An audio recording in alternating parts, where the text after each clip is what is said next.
පින්වතුනි සිහිය කියන එක දියුණු කරන්න පුළුවන් දෙයක්. ඒ සිහිය දියුණු කරන්න පුළුවන් මනුස්ස ලෝකේ ඉන්න අපිට පුළුවන්. දිව්‍ය ලෝකේ ඉන්න දෙවියන්ට, බ්‍රහ්ම ලෝකේ ඉන්න බ්‍රහ්මයන්ට සිහිය ඉහළටම දියුණු කරන්න මනුස්සයන්ට වඩා හැකියාව තියෙනවා. ඊළඟට නාග ලෝකේ ඉන්න නාගයන්ට සිහිය තියෙනවා. ඒ සිහියෙන් පින් කරගන්න පුළුවන්. හැබැයි ඒ සිහිය ධර්මාවබෝධයට උපකාර වෙන විදිහට වඩන්න බෑ. මාර්ගඵලයකට යන්න බෑ. හැබැයි හොඳට පින් කරන්න පුළුවන්. එතනින් පහළ ඉන්න අපායගත සත්වයෝ ගත්තොත් සිහියක් තියෙනවා.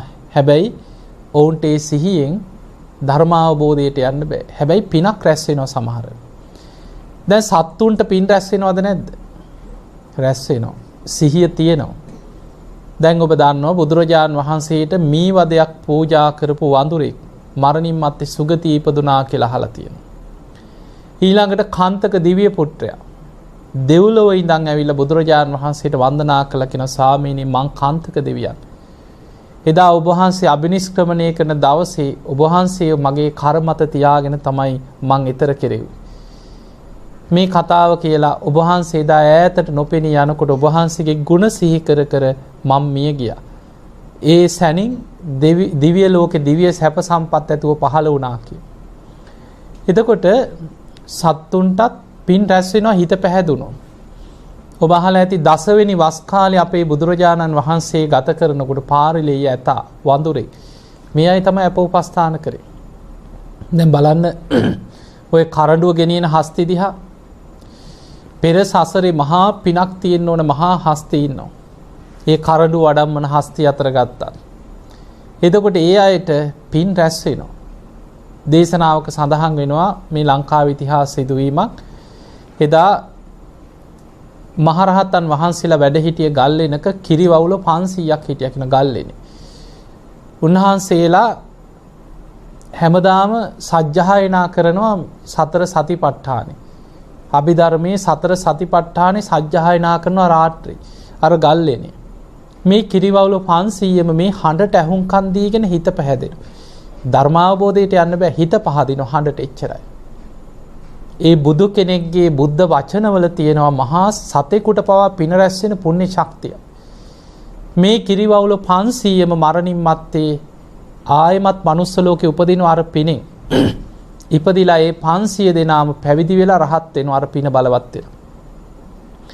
ඊළඟට දවසක් බුදුරජාණන් වහන්සේ කමතක දහම් දෙසනවා. බණ කියනකොට අර වෙලක හිටපු මඩගොඩේ හිටපු මැඩියෙක් එහෙම අර නියරට ඇවිල්ලා ඒ හඬට බුදුහාඳුරන්ගේ අෂ්ටාංග සමන්නාගත බ්‍රහ්මස්වරී හඬට කන් දීගෙන හිටියා. ඒ හඬට කන් දීගෙන ඉන්නකොට එතනින් යන මිනිස්සෙක් කෙවිත් රිටක් අරගෙන යනවා මේ හැරමිටියක් වගේ. ඒ මිනිස්සයා ඉතින් යනකොට වැටෙන්න වගේ ගියා. තියලා තද කරේ අර ගෙම්බගේ මැඩියගේ ඇඟ උඩට තමයි කෙවිත තිබ්බ උනේ. ඔහු එහෙම මරණයටපත් වුණා මණ්ඩුක දෙවියන් හැටියට දිව්‍ය ලෝකේ පහළ වෙන්න. එතකොට මේ බණ අහගෙන මේ මොහොතේ හිත පැහැදිච්ච පිනෙන් සුගතිය ගියා. එහෙනම් අපිට පේනවා සත්තුන්ට පින් රැස් වෙනවා. එහෙනම් සත්තුන්ට අකුසල් රැස් වෙන්නේ නැද්ද? අකුසලුත් රැස් වෙනවා. ඒක නිසා තමයි කියන්නේ ඔය බුදුන් අදින තැන්වල පන්සල් වල චෛත්‍ය ළඟ ගෙනහලා බල්ල පූස දාන්න එපා කියලා. විශාල අකුසලයක් සත්තුන්ට රැස් කරනවා. ගෙනත් දානේ උන්ටත් ආයි අපායෙම තමයි. දැන් හිතන්න මිනිස්සු බොහෝම සද්ධාවෙන් අතු ගාලා වැලි අතුරලා ඊළඟට සඳුන් වතුරෙන් දෝණය කරලා සාමාන්‍ය බුදුන් අදින බිම පෙරලිලා බෝමලුව පිරිසිදු කරනවා. එතකොට ඒවා පිනක්ද නැද්ද? පිනක්. ඒ බෝමලුවම අපිරිසිදු කරනකොට අකුසලයක් රැස් වෙනවා. ඒ නිසා මේ සත්තු පන්සල් වල ওই බල්ල පූසු ගිහින් දානවා කියන්නේ සමහරට හිතනවා ඇති මොනවා හරි කාලා ඉන්නවනේ කියලා. ඒක නෙමෙයි වෙන්නේ විශාල අකුසලයක්. ගෙනත් දාන මිනිස්සුන්ටත් අකුසලයක්. බුදුහාමුදුරුවෝ වැඩ ඉන්නවා වගේ ඒ චෛත්‍ය ධාතුන් වහන්සේලා වැඩ ඉන්න තැන බෝමලුව බුදුමැදුරේ මල මුට්ට කරනකොට ඒවා විශාල අකුසලයක්. ඒ භූමිය අපිරිසිදු කිරීම. ඒ නිසා හැබැයි ඒ අයගේ සිහිය දැන් සත්තුන්ට සිහිය තියෙන නිසානේ ඔබ හිතන්න මෙහෙම දැන් ওই බල්ලෙක් ඔය වටේ ඇවිදලා ඉන්න තැන හොයාගෙන ඉන්න දන්නේ නැද්ද? දන්නවා. ගෙදර කෙන අවුරුදු ගානකට පස්සේ රට ඉඳන් එන. ආපු ගමන් අඳුරන්නේ නැද්ද? අඳුර ගන්න. එතකොට ඒ සතාට සිහිය තියෙනවා. හැබැයි සිහිය දියුණු කරන්න බෑ. දියුණු කරන ක්‍රමේ දන්නේ. නිරේ ඉන්න නිරි සතාට සිහියක් තියෙනවා. ඒකනේ අපායට ගියාට පස්සේ යමරජ්ජුරු සිහි කරලා දෙන්නේ. එම්බා පුරුෂය නුඹ මේ අපායට ආවේ නුඹේ අම්මා කරපු කර්ම ගෙවන්න ආව නෙමෙයි කියනවා. නුඹේ තාත්තා කරපු අකුසල ගෙවන්න මෙහෙ ආව නෙමෙයි. නුඹේ ඥාතියෙක් නෑයෙක් හිතවතෙක් කරපු කර්ම ගෙවන්න මෙහෙ ආව නෙමෙයි. නුඹ විසින්ම කරගත්ත මේ වගේ අකුසල් නිසා අපායට ආවේ කියලා සිහි කරනවා.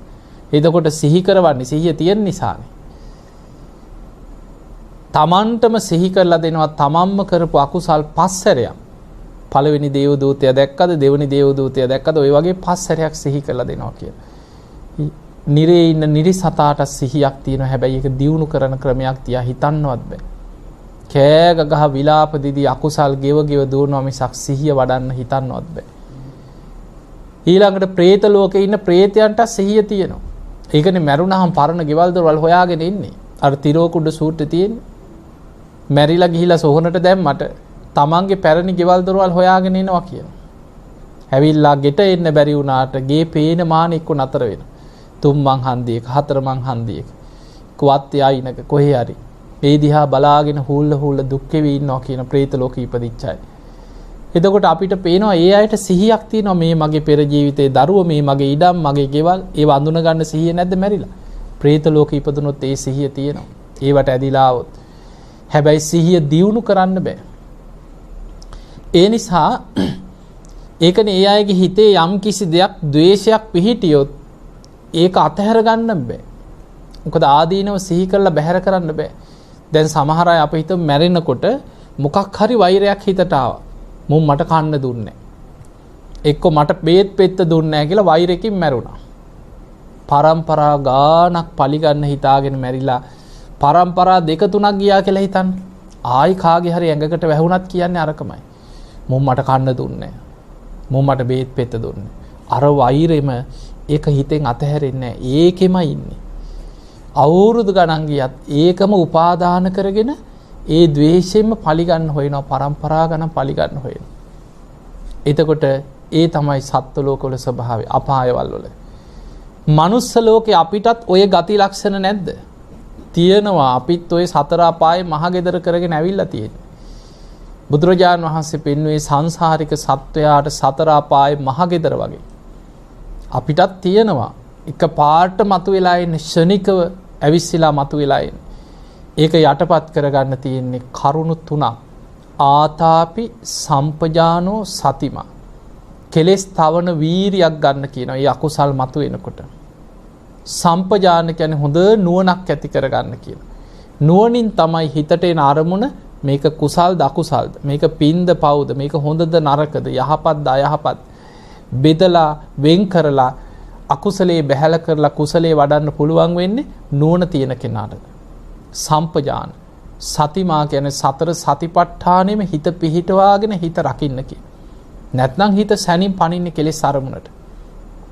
ඒ වෙනුවෙන් බුදුරජාණන් වහන්සේ අපිට අනුපස්සනා 4ක් පෙන්වනවා. කායානුපස්සනා, වේදනානුපස්සනා, චිත්තානුපස්සනා, ධම්මානුපස්සනා හැටියට. ඒ අතර අපි කලින් ධර්ම දේශනාවේදී ආනාපාන සති කොටස යම් ප්‍රමාණයකට කතා කරා. ඊළඟට පින්වතුනි බුදුරජාණන් වහන්සේ පෙන්නනවා දැන් අපි ඉපදිච්ච දවසේ ඉඳන් උඩුබැලි අතට හිටියා. මතක නැති වුණාට. දන ගගා ඇවිද්දා. වැටි ඇවිද්දා. ඊට පස්සේ අන්තම් කෙලින් ඇවිද ගන්න පුරුදු වුණා. කෙනෙක් මැරෙනකම් එක තැන් වෙනකම් ඒ උඩුබැලි අතට හරි ඉන්නවා අන්තිමට පණ යනකම්. කෙනෙක්ගේ ජීවිතය තුල කොච්චරනම් ඉරියව් පවත්වනවද කියලා හිතන්න. හිට ගන්නවා, ඉඳ ගන්නවා, ඇවිදිනවා, හැරෙනවා, වාඩි වෙනවා. හැබැයි අපිට ඒ ඉරියව් පැවැත්ම තුල සිහිය පිහිටවලා සිහිය දියුණු කරන්න පුළුවන් බව පෙන්වන්නේ බුදුරජාණන් වහන්සේ විතරයි. ඒ ඉරියව් පැවැත්ම තුල සිහිය පිහිටවන්න පුළුවන්. ඒ සිහිය පිහිටවලා සිහියෙන් ඉරියව් පවත්වනකොට අපේ සිහිය වැඩෙනවා. සිහිය දියුණු වෙනවා. ඒක ධර්මාවබෝධයේ අංගයක් හැටියට සිහිය වඩන්න පුළුවන්. ඒක බුදුරජාණන් වහන්සේ ඉරියාපත භාවනාව හැටියට කායානුපස්සනාවට අයිති දෙවනි භාවනාව පෙන්වලා දෙනවා.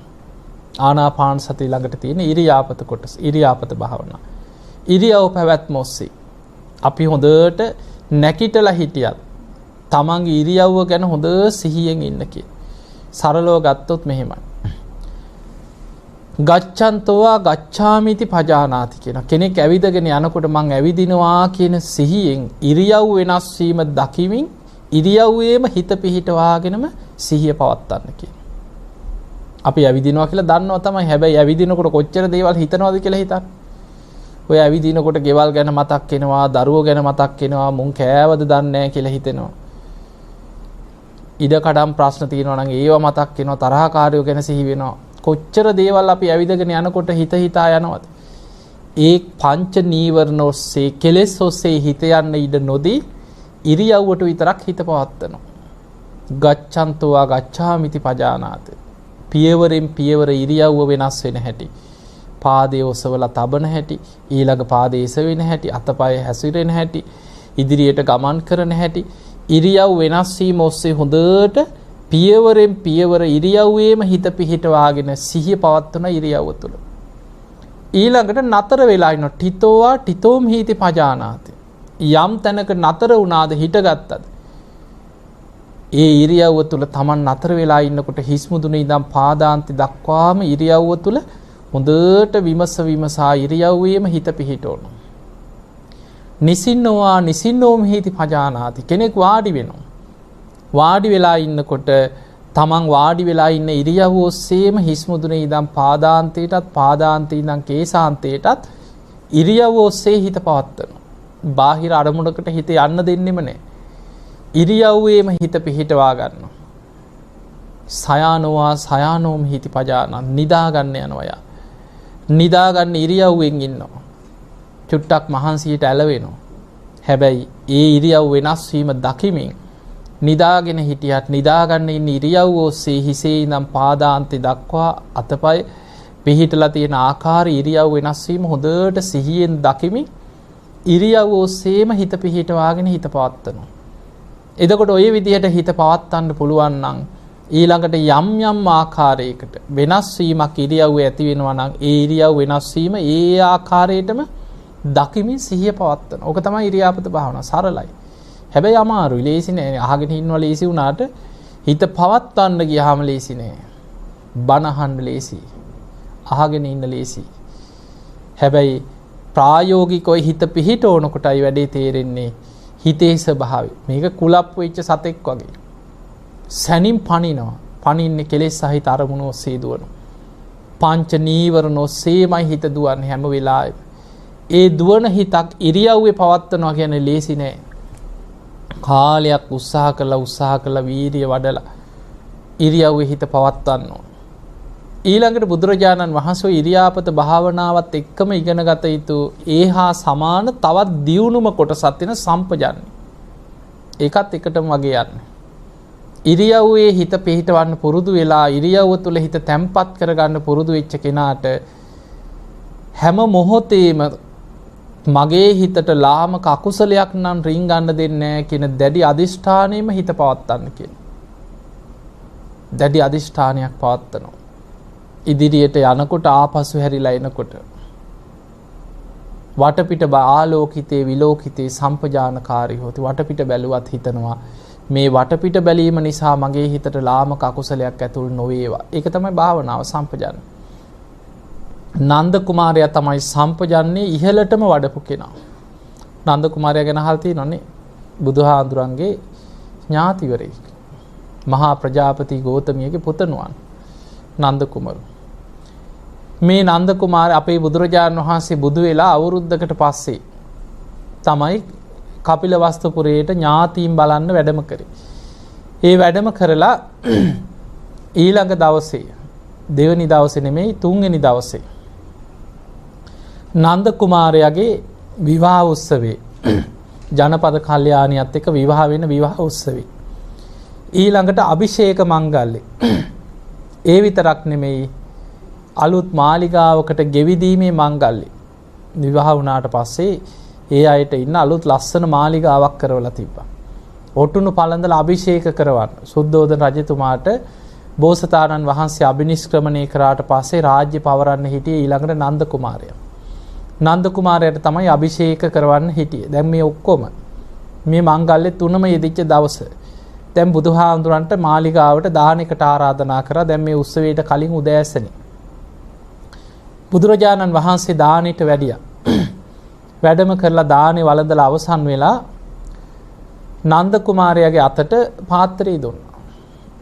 දීලා බුදුරජාණන් වහන්සේ නැගිට්ටා සංඝයා සමග වඩිනවා. දැන් නන්ද කුමාරයාට මේ ආරාමයට ගිහින් එන්න වෙලාවක් නෙමෙයි. දැන් මේ මංගල්‍යයට ලෑස්ති වෙන්න තියෙනවා. බුදුරජාණන් වහන්සේ දැන් පාත්‍රය දුන්නා. තියන්නත් බෑ, වෙන කෙනෙකුට දෙන්නත් බෑ. මේ ASCII කමක් නැහැ කියලා ඉතින් බුදුරජාණන් වහන්සේ වඩිනවා. දැන් පාත්‍රය ඉල්ල ගන්නේ කියලා ළඟින්ම තථාගතයන් වහන්සේගේ අසලින්ම නන්ද කුමාරයාත් පාත්‍රය අරගෙන එනවා. එනකොට ඒ ළඟින් තමයි දැන් ජනපද කල්යාණි ලෑස්ති වෙනවා මේ වෙඩින් එකට. කවුළුවෙන් බලනකොට දැක්කා නන්ද කුමාර බුදුහාඳුරු සංඝ පිරිසත් එක්ක වඩිනවා දාන ඉවර වෙලා. නන්ද කුමාරයා බුදුහාඳුරන්ගේ පාත්‍රය අරගෙන යනවා. අර කවුළුවෙන් hina වෙලා බොහෝම ආදරණීය විදිහට hina වෙලා ඇහුවා ආර්ය පුත්‍රය ඉක්මනට එනව නේද කියලා ඇහුවා. ඔළුවෙන් කිව්වා එන්නම් කියලා. එච්චරයි. මේක නිකන් වැදුනා බොක්කටම වැදුනා ඊතලයක් වැදුනා වගේ. හෙනියක් වැදුනා වගේ වැදුනා අර එනව නේද කියලා අහපු එක. ගියාගි බුදුරජාණන් වහන්සේ ගානක්වත් නැහැ. උන්වහන්සේ කුටියට ගිහිල්ලා වැඩ හිටියා. නන්ද කුමාරයා එළියේ ඉන්නවා දැන් පාත්‍රය අතේ තියාගෙන බිමින් තියන්නත් බෑ. බුදුරජාණන් වහන්සේ ළඟට ආව ස්වාමීනි මේ පාත්‍රය. බුදුරජාණන් වහන්සේ අහනවා නන්ද මේ සංසාරේ බොහෝම දුකයි කිව්වා. එහෙමයි ස්වාමීනි කිව්වා. නන්ද මේ දුක් සහිත සංසාරයට වැටෙන්නද කැමති සසරින් මිදෙන්නද කට උතර නේද? නන්ද පැවිදි වෙම නේද කියලා ඇහුවා. දැන් බෑ කියන්නත් බෑ. තථාගතයන් වහන්සේ කැමැත්තක් කිව්වා. බුදුරජාණන් වහන්සේ කැමති දෙයක් කරන්න කිව්වා. ඒ මොහොතේ බුදුරජාණන් වහන්සේ සාරිපුත්ත හාමුදුරන්ට කතා කළා කියලා සාරිපුත්ත මේ නන්දව පැවිදි කරන්න කිව්වා. ඉක්මනට එක්කක් ගිහිලා දැන් හිස මුඩු කරලා දැන් මේ ඔක්කොම කොණ්ඩ මොස්තර දාගෙන ලෑස්ති වෙලා හිටියේ විවාහයට. ඒ ASCIIම පැවිදි කරා කියන්නේ ඉතින්. එදාම පැවිදි කෙරෙව්වා. දැන් සිවුරත් පෙරෙව්වා. සිවුර පෙරෙව්වට කය පැවිදි කරාට දැන් හිත තියෙන්නේ වෙන ලෝකෙක. දැන් ජනපද කල්යාණි තමයි මැවිලා පේන්නේ. ඇස් පියාගත්ත ගමන් පේනවා ආර්ය පුත්‍රේනව නේද කියලා අහපු එක පේනවා. නිදා ගන්න ගියත් පේන්නේ hina වෙලා ආර්ය පුත්‍රේනව නේද කියලා. ඕකමයි පේන්නේ දැන්. බැලුවත් දැන් දානි ටික වළඳ ගන්න බෑ. මුළු ඇඟම දනවා. දැන් පංච කාමයන් තුල හිත වද දෙනවා. බුදුරජාණන් වහන්සේ ළඟට ඇවිල්ලා කිව්වා නේ ස්වාමීනි භාග්‍යතුන් වහන්සේ මට විශාල මානසික වේදනාවක් තියෙනවා කිව්වා. මට ජනපද කල්යාණිව සිහි වෙනවා කිව්වා. බුදුරජාණන් වහන්සේ උන්වහන්සේගේ 이르දි බලයෙන් නන්ද කුමාරයාව දිව්‍ය ලෝකෙට අරගෙන ගියා. අතින් අල්ලගෙන බුදුහාඳුරන්ගේ 이르දි බලයෙන් දෙව්ලොවට අරගෙන ගියා. ගිහිල්ලා දිව්‍යාංගනාවක් පෙන්නුවා.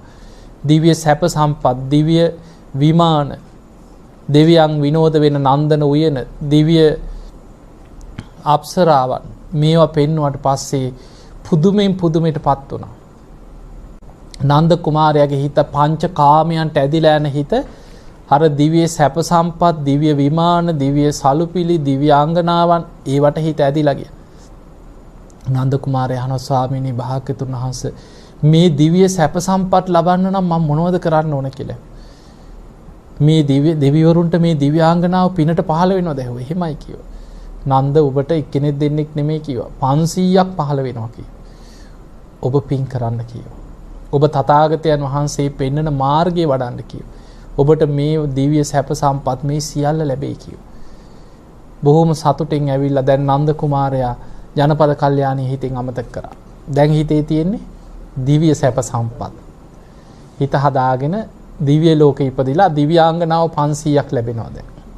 ඊට වැඩිය ලස්සනයි හම්බ වෙනවා. දැන් පුදුම වීරියෙන් භාවනා කරනවා.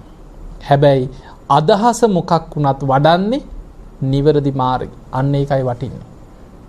බුදුහාඳුරු පෙන්නා මහණෙනි අඬා ගියත් හරි පාර නම් අරමුණ කරා යනවා. hina වෙවි ගියත් පාර හරිනම් අරමුණ කරා යනවා. ඒ වගේ මාර්ගය හරිනම් දුකසේ ගියත් සතුටෙන් ගියත් ප්‍රතිඵලේ කරා යනවා කිය. නන්ද කුමාරයා දැන් සීල් රකින්න. පුදුම වීරියෙන් භාවනා කරනවා. බුදුරජාණන් වහන්සේ නන්ද කුමාරයාගේ සති සම්පජන්ණය ගැන දේශනා කරන මහණෙනි නන්ද පුදුම විදිහට කියනවා හිත රැකගෙන ඉන්නේ. කෙලෙස් අරමුණකට හිතට ඇතුල් වෙන්න ඉඩ නොදී. නන්ද උතුරු දිශාව බලන්නේ මේ උතුරු දිශාව බැලීම මුල් කරගෙන ලාමක අකුසලයක් මගේ හිතට ඇතුල් නොවේවා කියන දැඩි අදිෂ්ඨානෙන් උතුරු දිහා බලනවා කිය. උතුරු අනුදිශාව දිහා පොඩ්ඩක් හැරිලා බැලුවත් ඒ බලන්න මේ දිශාව අනුදිශාව බැලීම මුල් කරගෙන මගේ හිතට ලාමක අකුසලයක් ඇතුල් නොවේවා කියන දැඩි අදිෂ්ඨානෙන් කියන. නැගෙනහිර දිශාව නැගෙනහිර අනුදිශාව දකුණු දිශාව දකුණු අනුදිශාව බටහිර දිශාව බටහිර අනුදිශාව උඩ දිශාව යට දිශාව නන්ද මේ කොයි දිශාව හැරිලා බැලුවත් හැම වෙලාවෙම සම්පජන්ණයක් පවත්වනවා කියන. ඒ කියන්නේ කොච්චර සිහියෙන් ඉඳලා තියෙනවද කියලා පේනවා. වටපිට බැලුවත් හැම වෙලාවෙම හිත පවත්වන්නේ මගේ හිතට ලාමක අකුසලයක් ඇතුල් නොවේවා. කෙලෙස් සහිත අරමුණක් නම් ඇතුල් නොවේවා. පංචකාමයන් හිතට ඇතුල් නොවේවා. හොඳ සිහියෙන් හිත රැකගෙන නන්ද භාවනා කරා ධර්ම අවබෝධය ලැබලා කෙලෙසුන්ගෙන් මිදලා රහත් වුණා. ඒ සති සම්පජන්ණයම වඩලා ධර්ම අවබෝධයට හිත වඩා ගත්තා. බුදුරජාණන් වහන්සේ ළඟට ඇවිල්ලා වන්දනා කළා කියනවා ස්වාමීනි මම කළ යුතු දේ කරලා ඉවරයි කතං කරණීය. නාපරං ඉත්තත්ථා යති පජානාති. තවත් මට නිවන පිණිස අමුතුවෙන් කරන්න දෙයක් ඉතිරි වෙලා නැහැ. ස්වාමීනි භාග්‍යතුන් වහන්සේ ඔබ වහන්සේ මට පොරොන්දුවක් වුණා. නන්ද මේ මාර්ගේ වැඩුවොත් දිව්‍යාංගනාව 500ක් ලැබෙනවා කියලා. ස්වාමීනි භාග්‍යතුන් වහන්සේ මං ආවේ ඒක එපා කියන්න කිව්වා. මට එපා කිව්වා. මං ඒ සියලු දේවල් ගැන ඇල්ම හිතෙන් අතහැරියා කිව්වා. බුදුරජාන් වහන්සේ වදාලා නන්ද ඔබ ධර්මයේ දියුණු කරලා ඔබේ හිත කෙලෙසුන්ගෙන් මිදෙනවත් සමගම තථාගතයන් වහන්සේ පොරොන්දු වෙනුත් මිදිලා ඉවරයි කිව්වා. එතකොට අපිට පේනවා සිහිය පවත්වනවා කියන එක දැඩි සම්පජන්ණයකින් කරන්න ඕන දෙයක්. දැඩි අදිෂ්ඨානයකින්. ඒ සම්පජන්ණේ භාවනා දැන් භාවනා ගොඩක් අය කියන අපිට භාවනා කරන්න වෙලාවක් නැහැ. අපිට කොහෙන්ද ඉතින් වෙලාවක් ඇහෙනවනේ වනේ. සම්පජන්ණේ භාවනාව අපි හොඳට නිකන් අහලා තේරුම් ගත්තත් ඒ භාවනාවේ තියෙනවා බුදුහාමුදුරු පෙන්නන්නේ අපි කරන හැම වැඩක්ම යමුතුවේ වෙලාවක් නෙමෙයි තියෙන්නේ. වටපිට බැලුවත් මගේ හිතට ලාමක අකුසලයක් ඇතුල් නොවේවා කියන සම්පජන්ණයෙන් වටපිට බලන්න කියන. අතපය දිගහරිනවා හකුලනවා සම්මිංජිතේ පසාරිතේ සම්පජානකාරී හොති. මගේ හිතට ලාමක අකුසලයක් ඇතුල් නොවේවා කියන හොඳ සිහිනුවණින් තමයි කියන අත දිගහරින්නේ අකුලන්නේ. ඉදිරියට යනකොට ආපහු හැරෙනකොට ආපස්සට එනකොට ඇවිදින හැම වෙලේම මගේ හිතට ලාමක අකුසලයක් ඇතුල් නොවේවා කියන අරමුණෙන් තමයි කියන්නේ. ගතේ තිතේ නිසින්නේ සුත්තේ ජාගරිසේ වාසිතේ තුන්හි භාවේ සම්පජානකාරී හොති. ගමන් කරනකොට තිතේ නතර වෙලා ඉන්නකොට සුත්තේ හොඳට අහගෙන ඉන්නකොට නිසින්නේ වාඩි වෙලා ඉන්නකොට ජාගරිතේ නිදි මරණකොට නිදාගෙන ඉන්නකොට ඊළඟට භාසිතේ කතා කරනකොට ඔය හැම වෙලාවෙම තුන්හි භාවය කියන්නේ නිහඬව ඉන්නකොට ඒ කොයි වෙලේ වුණත් සම්පජානකාරී හොති. මගේ හිතට නම් ලාමක අකුසලයක් ඇතුල් නොවේවා කියන සිහියෙන්ම හිත රැක ගන්න කියලා. ඊළඟට බුදුහාඳුරු පෙන්වන යමක් කනකොට අසිතේ පීතේ කායිතේ සායිතේ යමක් කනවා බොනවා පීතේ කියන්නේ බොන බීම වර්ග හපලා කනවා කැවිලි වගේ ඒවා හපලා කනවා. ඊළඟට ඒ කන්නේ නැතුව ඉන්නවා මොන විදියට කෑවත් බීවත් වාඩි වෙලා හිටියත් හැම වෙලාවෙම සම්පජානකාරී හොති. හොඳ සිහිනුවණින් ලාමක අකුසලයකට නම් හිතට රිංගන්න දෙන්නේ නැහැ කියන අදිෂ්ඨානයෙන් ඉන්න කියන. ඊළඟට දැන් පැවිද්දන්ට බුදුහාඳුර පෙන්නනවා සංඝාති පත්ත චීවර ධාරණේ සම්පජානකාරී හො. සංඝාටි කියන්නේ දෙපට සිවුරු. තනිපට සිවුරු පාත්තර සිවුරු ධරනකොට සම්පජානකාරී හොඳ සිහිනුවණින් ඉන්න කියන. දැන් ගිහියෙක් නම් ඔබට ඇඳුම් පැළඳුම් ගලවනකොට, අඳිනකොට, හෝදනකොට, වනනකොට, රෙදිපිලි පරිහරණය කරනකොට සම්පජානකාරී හොති. තමන්ගේ හිතට ලාමක අකුසලයක් ඇතුල් නොවේවා කියන සිහිය පවත්ව ගන්න කියන. පත්ත චීවර, පාත්‍ර චීවර. දැන් ගිහියෙකුට නම් පිඟන් කෝප්ප, කන්නේ බොනේ පාත්‍ර වල නෙමෙයිනේ. පිඟන් කෝප්ප පරිහරණය කරනවා, හෝදනවා, නවනවා, තියනවා. හැම වෙලෙම සිහියෙන් ඉන්න කියන. ඊළඟට ওই විදියට විස්තර කරලා බුදුහාඳුර අන්තිමට ඒක පෙන්නනවා උච්චාර පස්සාව කම්මි. වැසිකිලි කැසිකිලි කරන්න ගියත් මල මුත්‍ර කරන වෙලාවෙත් සම්පජන්ණෙන් වාසය කරන්න කියලා. සති සම්පජන්ණෙන් මගේ හිතට මේ වැසිකිලි කරන වෙලාවේ, කැසිකිලි කරන වෙලාවේ මල මුත්‍ර පහ කරන්න ගියත් ලාමක අකුසලයක් නම් ඇතුල් නොවේවා කියලා සිහිය පවත්ව ගන්න කියලා. මොකද ඒ මොහොතේත් හිතට අකුසල රින් ගන්න පුළුවන්. එතකොට ආය අමුතුවෙන් භාවනා කරන්න වෙලාවල් ඕනද? වැසිකිලි කැසිකිලි කරන වෙලාවේ සම්පජන්ණයෙන් හිත රකින්න පුළුවන් නම් සතිපට්ඨානෙ. ආය අමුතුවෙන් වෙලාවල් හොයන්න දෙයක් නැහැ. එතකොට අපිට පේනවා එහෙමනම් ඉරියාපත සම්පජන්ණය කියන භාවනාවල් පුරුදු කරගත්ත කෙනෙකුට හොඳට හිත රැක ගන්න පුළුවන්. හැම වෙලාවෙම සතිපට්ඨානෙ හිත ආරක්ෂා කර ගන්න පුළුවන්. එතකොට බොහෝ වෙලාවට අපි හිතාගෙන මේ ඉඳගෙන ඇස් දෙක පියාගෙන වාඩි වෙන එක තමයි භාවනාව කියලා. හැම ඉරියව්වකම භාවනාවේ හිත රකින්න පුළුවන්. හැම මොහොතේම හිත රැක ගන්න පුළුවන්. සතිපට්ඨානෙම හිත ආරක්ෂා කර ගන්න පුළුවන්. සම්පජන්ණයයි ඉරියාපත භාවනාවයි කියන්නේ අපිට හොඳට අනිත් භාවනා දියුණු කරගන්න උපකාර වෙන භාවනාව. දැන් අපි සාමාන්‍යයෙන් ওই සක්මන් භාවනාව ඒ සක්මන් භාවනාවල් වල බුදුහාඳුර පෙන්නනවා සක්මනේ හිත එකඟ වුණොත් ඒක බොහෝ කාලයක් පවතිනවා කියන. සමාධි චිරස්ථිතිකෝ හොති කියන. සමාධිය පවත්වන්න උපකාර වෙනවා සක්මන් භාවනාවක් තුළ හිත එකඟ කරගන්න. ඒ නිසා සක්මන් කරනකොටත් ඉරියාපත භාවන ඉරියව් වෙනස් වීමමයි දකින්නේ. පියවරෙන් පියවර, පාදයෙන් පාදේ ඉරියව් වෙනස් වීම දකිමින් තමයි එයා සක්මනේ දෙන්නේ. ඒ නිසා සක්මන් භාවනාවක් හැටියට පුරුදු කරන්න. ලොකු දෙයක් ඕනේ. දැන් අපි ගම් මෙහෙම සරලව දැන් මේ කතා කරන ඒවා අපිට ප්‍රායෝගික වෙන්න එපා. අපි හිතමු දැන් ඔබ පොඩි වෙලාවක් හරි කෙනෙක් භාවනා කරනවා.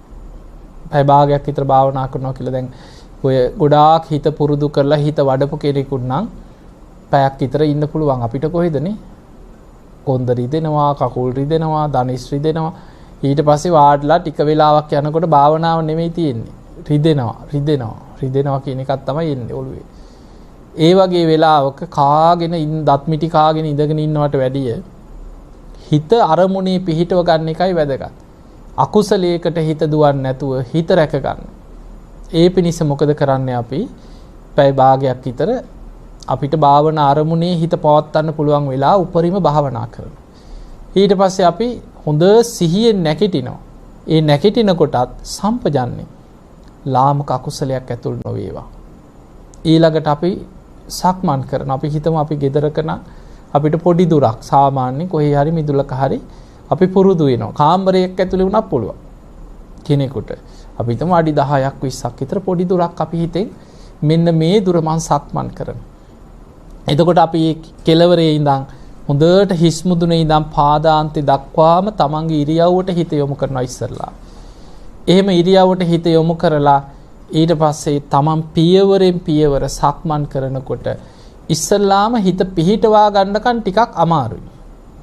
ඒ වෙනුවෙන් අපිට අර පුරුදු වෙන්න වෙනවා පාදයේ ඔසවන හැටි, තබන හැටි. වම් පාදයේ දකුණු පාදයේ එසවෙනවා, තබනවා. ওই විදිහට පුරුදු වෙනවා අර ඉරියව්වේ හිත පිහිටනකම්. ඒ විදිහට ඉරියව්ව වෙනස් වෙන හැටි, පාදයේ ඔසවලා ඉදිරියට අරගෙන ගිහින් තියෙන හැටි, කයේ ඉරියව්ව වෙනස් වෙන හැටි, ඊළඟ පාදයේ එසවෙන හැටි, පියවරෙන් පියවර හොඳට ඉරියව් වෙනස් වීම දකිමින් ඉරියාපත භාවනාවෙනු දැඩි අදිෂ්ඨානයක් ඇති කර ගන්නවා මේ මොහොතේ ලාමක අකුසලයකට නම් හිතට ඇතුල් නොවේවා කියලා දැඩි අදිෂ්ඨානෙන් සක්මන් කරන. ඊළඟට ඒ කෙලවරට ගිහිලා ආපහු හැරෙනකොට තමන් හැරෙනකොට කයේ ඉරියව් වෙනස් වෙන ආකාරය හොඳට තේරුම් ගනිමින් හොඳට ඉරියව් වෙනස් වීම දකිමින් ආපහු හැරෙනවා. ආය අනිත් පැත්තට සක්මන් කරනවා. ওই විදිහට අපිට පුළුවන් සක්මන් භාවනාවක් පුරුදු කරගන්න. සරලයි. එහෙම කාලයක් පුරුදු වෙනකොට ඒ භාවනාවත් එක්ක ඉඳගෙන වඩන භාවනාව ඉක්මනින් වඩා ගන්න පහසුයි. ඒ නිසා මේ ඉරියාපත සම්පජන්‍ය කියන්නේ ගොඩාක් හිත දියුණු කරගන්න උපකාර වෙන සතර සතිපට්ඨාන භාවනා ක්‍රම. කායානුපස්සනාවට අයිති කියන්නේ මේ කය හා බැඳී පවතින භාවන. දැන් ඉරියව්ව ගැන සිතන්නේ කයේ. කායික ඉරියව්ව ඔස්සේ හිත පවත්තන. සම්පජන්‍ය කියන්නේ කායික ඉරියව් වෙනස් වීමත් එක්ක හිතට ලාමක අකුසලයක් නම් ඇතුල් වෙන්නේ නැහැ කියලා සිහිය පවත්තන භාවනාව. එතනත් කයත් එක්ක බැඳිච්ච දෙයක්.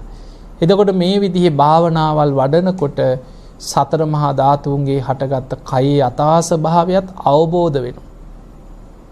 ඒ තුල අපිට නොදැනීම අපේ සිහිය ටික ටික වැඩෙනවා. ඒක ඉන්ද්‍රියක් හැටියට වැඩෙන්න ඕනේ. ඒකට ධර්මයේ කියන්නේ සති ඉන්ද්‍රිය. ඒක බල ධර්මයක් හැටියට වැඩෙන්න ඕනේ. ඒකට කියන්නේ සති බලං කියලා. ඒක බොජ්ජංග ධර්මයක් හැටියට වැඩෙන්නට ඕනේ. සති සම්බොජ්ජංගි. ආර්ය අෂ්ටාංගික මාර්ගයේ මාර්ගාංගයක් හැටියට වැඩෙන්නට ඕනේ. සම්මා සතිය. ওই විදිහට මේ සතර සතිපට්ඨානෙ පිහිටපු සිහිය ටික ටික ටික ටික තමන් තුළ දියුණු කරගන්න දක්ෂ වුණොත් ගැලවෙන්න පුළුවන්. නැත්නම් ලේසි නෑ. දැන් අපි බණ අහනවා. බණ අහන්න පුළුවන්. එතකොට බුදුහාඳුර පෙන්න මහණෙනි මේ බුද්ධ ශාසනය කියන්නේ විශාල අරටුවක් තියෙන ගහක් වගේ කියලා. ඒ අරටුවේ ඒ ගහනම් චතුරාර්ය සත්‍ය නිවන කියලා කියන්නේ ධර්මාවබෝධය කියන්නේ ගහේ තියෙන අරටු වගේ කියලා. ඒ ගහේම තියෙනවා කොලාතු තියෙනවා, පොතු තියෙනවා, මල් තියෙනවා, රිකිලි තියෙනවා. ඔය වගේ ගහේ තව ගොඩක් දේවල් තියෙනවා.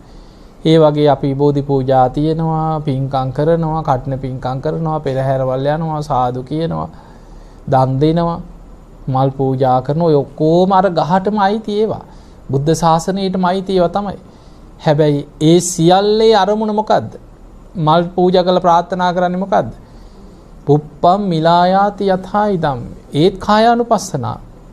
මේ මල පර වෙලා යන්නේ යම්සේද කායෝ තථායති විනාශ. මේ කයේ යථා ස්වභාවයම අවබෝධ වේ. කායානුපස්සනාවේ මේ කයේ යථා ස්වභාවය මට අවබෝධ වේවා. එතකොට මලක් පූජා කරත් අරමුණ තියෙන්නේ ඒ කයේ යථා ස්වභාවය දකින්න ලැබේවා. අපි දානයක් දුන්නත් නිවන ප්‍රාර්ථනා කරනවා කියන්නේ මේ කය ගැන මේ තියෙන කෙලෙසුන්ගෙන් මේ මිදෙන්න, නිවන කරා යන්න. අවිද්‍යාව තණ්හාවෙන් නිදහස් වෙලා නිවන් දකින්න මට මේ දානෙ උපකාර වේවා. එතකොට ඒකෙත් අපි කොහේ හරි ප්‍රාර්ථනාවක් කරන්නේ ධර්ම අවබෝධය. එතකොට අපි දන් දෙන්නේ, සිල් රකින්නේ, පින්කම් කරන්නේ ඔක්කොම කරන්නේ එකම අරමුණ ධර්ම අවබෝධය. එතකොට ඒකට අවශ්‍ය වැදගත්ම දේ තමයි සතර සතිපට්ඨාන. මේ සතිපට්ඨාන දේශනාව අපේ බුදුහාමුදුරු විතරක් කරපු එකක් නෙමෙයි. අවිදහිත දේශනාවක් හැටියට තියෙනවා. අවිදහිත කියන්නේ හැම බුදු කෙනෙක්ම අත් නොහැරි දේශනා කරන දේශනාව. හැම බුදු කෙනෙක්ම දේශනා කරනවා කියන සතිපට්ඨාන. ඒ විදිහට තන විතරයි වෙනස් වෙන්නේ. දැන් අපේ බුදුහාමුදුරු සතිපට්ඨාන දේශනා කරේ කුරු රට කම්මස්සගම්ම කියන නියංග. අද ওই දිල්ලි කියන නගරයට අයිති. කම්මස්සගම්ම කියන නියංගමේ තමයි සතර ඒ නගරෙ හිටපු මිනිස්සු හරි සිහිනුවණින් යුක්තයි කියන. බුදුහාඳුරේ දේශනාව කරාට පස්සේ කොච්චර මිනිස්සු දේශනාවම ප්‍රයෝජනෙට ගත්තද කියන්නේ මග තොටේ, නාන තොටේ, කුඹල් හලේ, පාරේ කොහේ හම්බුණත් කතාව සතිපට්ඨානෙම තමයි කියන්නේ.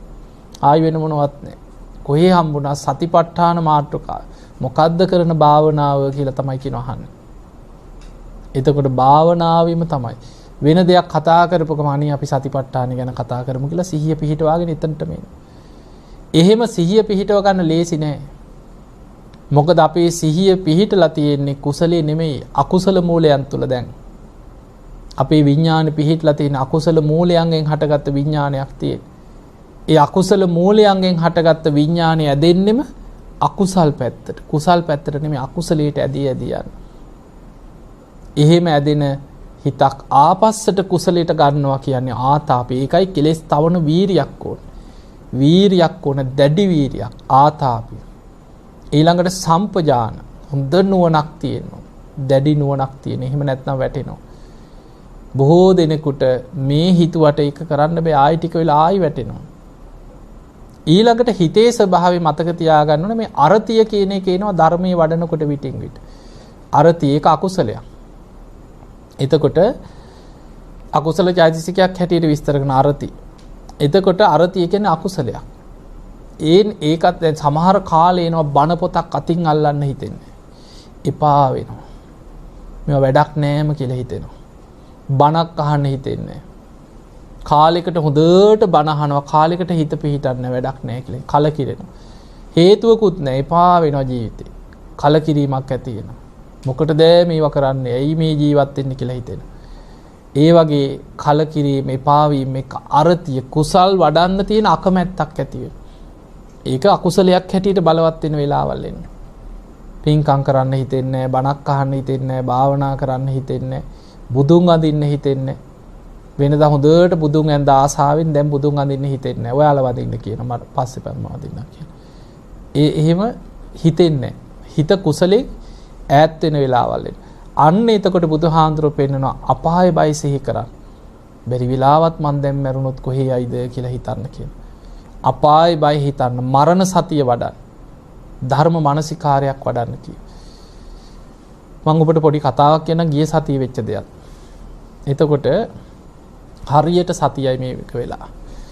ගිය සෙනසුරාදා මාව හම්බෙන සෙනසුරාදා මාව හම්බෙන්න දා උදේ වරුවේ මගේ පන්තියේ මාත් එක්ක පොඩි කාලේ ඉඳන් ඉගෙන ගත්ත එක ළමයෙකුට පිළිකාවක් හැදිලා දැන්. ලියුකේමියා. ඉතින් ඒකට ඔය මෙහි බෙහෙත් කරලා දැන් ඉන්දියාව ගෙනහිල්ලා ඇටමිදුළු බද්දයක් කරන්න හදන. ඒකට ලක්ෂ 100ක් විතර යනවා කියලා මම ওই කෑගල්ලේ බණකට ගියාම අපේ පන්තියේ ළමයි ඇවිල්ලා මට කිව්වා. ඊට පස්සේ මං කිව්වා මං ඉන්න දවසක එන්න අපි මොනවා හරි දෙයක් කරමු කියලා. ඊට පස්සේ දැන් ඒකට ළමයි මගේ පන්තියේ මාත් එක්ක ඉගෙන ගත්ත ළමයි 7 දෙනෙක් විතර ආවා.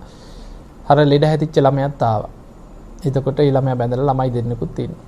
එතන ඉස්සරහින් ඇවිල්ලා වාඩි වුණා මාත් එක්ක ඉස්සර පන්තියේ ළඟම ඉගෙන ගත්ත ඒ ළමයිගේ නම ලකී කියලා. මේ කෑගල්ලේ ඉතින් මාළු කඩ එහෙම තියෙන දැන් මාතර. එතකොට ඒ දරුවා හොඳට hina වෙලා කතා කරලා හාඳුන්නේ මේ අපේ යාළුවා මතකද මේ අපේ පන්තියේ හිටියේ මේ අපි මොනවා හරි කරමු හාඳුන්නේ කියලා දැන් හොඳට hina වෙලා ඉස්සරහම මගේ වාඩිලා කතා කරලා ඊට පස්සේ මම කිව්වා එහෙනම් මේ කියලා මට පුළුවන්කමකට නේ බණ පිළිලා නමුත් මම බණක් කරලා එනකොට මං ආයි කෑගල්ලේ දාගත්තා එන බණකට ගිහිලා එන අතරතුර අනුරාධපුරේ ඉඳන් මං ඒ හරහා ඇවිල්ලා කෑගල්ලේ බණක් කරලා එන්නම් ඔය වෙනුවෙන් කියලා පුළුවන්කමකටත් නෙමෙයි අර දරුවට පිහිට වෙන්න ඕන නිසා ඊට පස්සේ බණට අද්දිනේ දීලා ඊට පස්සේ ඉතින් හොඳට කතා කරලා hina වෙලා ඔය ඉස්කෝලේ යන කාලේ විස්තරත් කතා කරලා ගියා ගිහිල්ලා සෙනසුරාදා ඉරිදා හවස මට කෝල් එකක් ආවා හාඳුරන්නේ අර ලකී නැති වුණා කියලා. ලෙඩේ හැදිලා පිළිකාව හැදිච්ච ළමයා ඉන්නවා. ඒ ළමයාට උදව් කරමු කියලා අර ආපු යාළුවා අතර ඉස්සරහාම වාඩිලා හොඳට hina වෙලා අවුරුදු 38යි මේ හොඳට hina වෙලා කතා කරලා ගිය ළමයා. කිසිම ලෙඩක් කියලා ගානක්වත් නැති හොඳට හිටපු ළමයා. පපුවේ අමාරුවක් ආවලු හිටි ගමන් විනාඩි 10ක් ගියේ නෑ.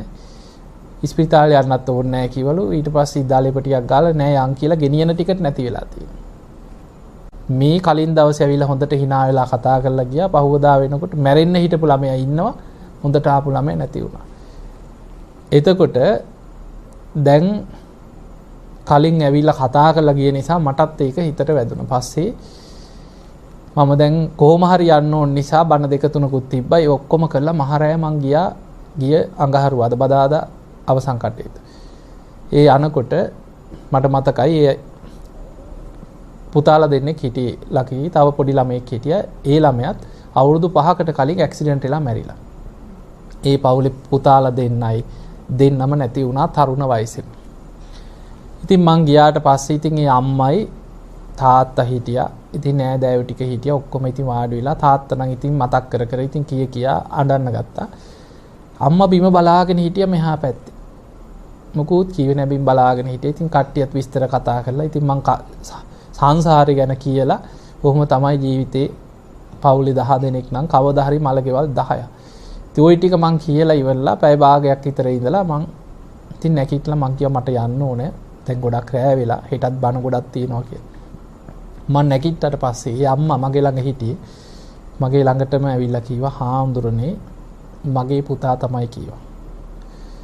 හැබැයි මිනිය ගෙනාවට පස්සේ මේ ඔක්කොම අඬනකම් මම බලාගෙන ඉඳලා මං එතනට ඇවිල්ලා දැන් මරණ සතිය වඩනවා කියලා. මගේ ඇඟත් එක්ක හිරි වැටලා ගියා. මෙහෙමත් ධර්මයේ වඩන අය ඉන්නවනේ කියලා. ඒ අම්මා අවුරුදු ගාණක් හුද්දට බණ අහනවා. තමන්ගේ පුතාලා දෙන්නම තරුණ වයසේ නැති වුණා. දැන් මේ ලෙඩක් තිබිලා නෙමෙයිනේ හිටි ගමන් නැති වුණේ. ඒ අම්මා කියනවා හැමෝම අඬනකම් මං ඉඳලා මං දැන් මිනිහ ළඟට වෙලා මරණ සතිය වඩනවා කියලා ඒක දිහා බලාගෙන. කොච්චර දියුණුද කියලා හිතන්න. දියුණුයි. මේ අපි අතර එහෙම චරිත ඉන්නවා. හිතන්න බැරි චරිත ඉන්නවා ධර්මය අල්ලපු අය. එතකොට ඒක තමයි සංසාරේ මේ ධර්මයේ තියෙන ආශ්චර්යය. පුද්ගලයා හොයන්න බෑ ධර්මය අල්ලන. සමහර වෙලාවට මේ පාරේ ඉන්න හිඟන්නෙක් ඉන්න පුළුවන් අනිත් අයට වැඩිය ධර්මයේ වඩාගත්ත. බුදුහාඳුරු දවසක් බණ කියනකොට පාරේ ගියා ඇඟේම කුෂ්ඨයක් හැදිච්ච හිඟන්නෙක් සුප්‍රබුද්ධ කුෂ්ටි. අර පිරිස අතරින් ඇවිල්ලා වාඩි වෙලා අහගෙන හිටියා බුදුහාඳුරු බුදු ඇසින් බැලුවා කවුද අද ධර්මාවබෝධය ලබන්නේ?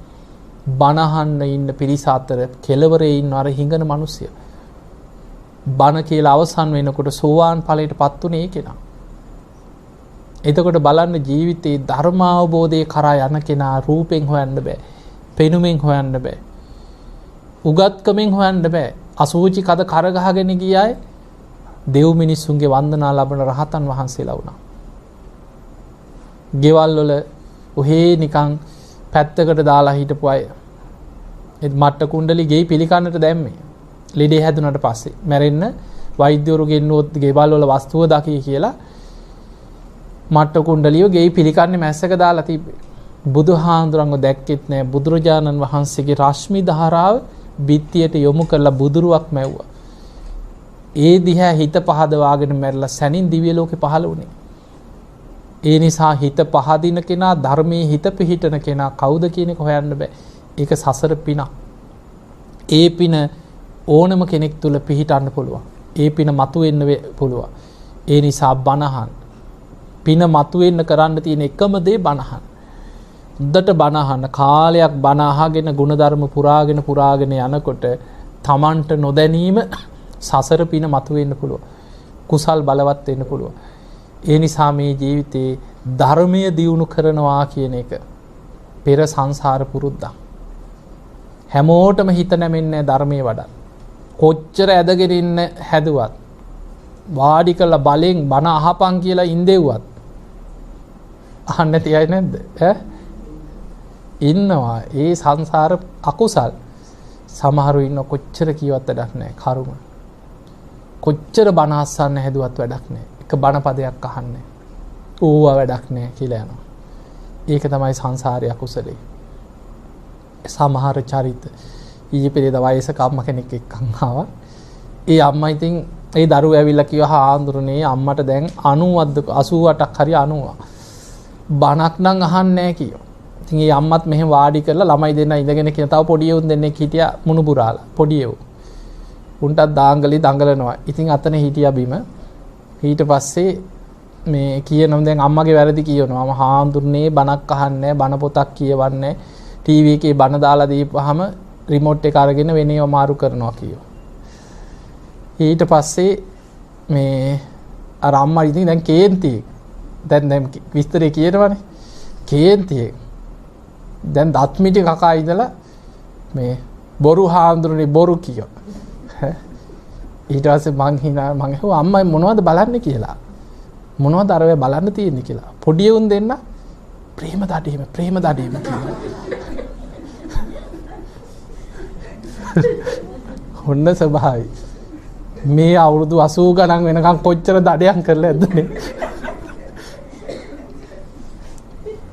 හොන්න ජීවිතේ. දැනුත් අතහැර ගන්න බෑ.